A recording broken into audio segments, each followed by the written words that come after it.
સરસ મજાની હોટલ હતી. ઈ હોટલની અંદર ભીડ એટલી બધી કે એની કોઈ લિમિટ જ નહીં, એમ એટલી ભીડ.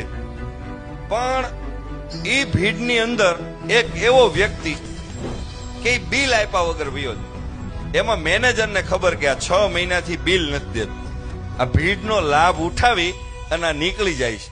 એને શેઠને વાત કરી કે શેઠ, તમને એક વાત કહું, તમને ખબર છે કે આ 6 મહિનાથી એક જણો આપણને બિલ દીધા વગર વયો જાય, છાનો મુનો વયો જાય, તમને ખબર? એમાં બરાબર બધા જમવા રેસ્ટોરન્ટમાં આવ્યા. એમાં એ ધીમેકથી ભાઈ જમી અને ઉભો થઈને ધીમેકથી નીકળતો હતો. ત્યાં શેઠે કીધું ઓલા મેનેજરને, અહીંયા ઓલા ભાઈની જ વાત કરસ ને? એ કે હા. એ કે 6 મહિનાથી નથી જાતો બિલ દીધા વગરનો. એ વરદી થયા બિલ દીધા વગરનો વયો થાય.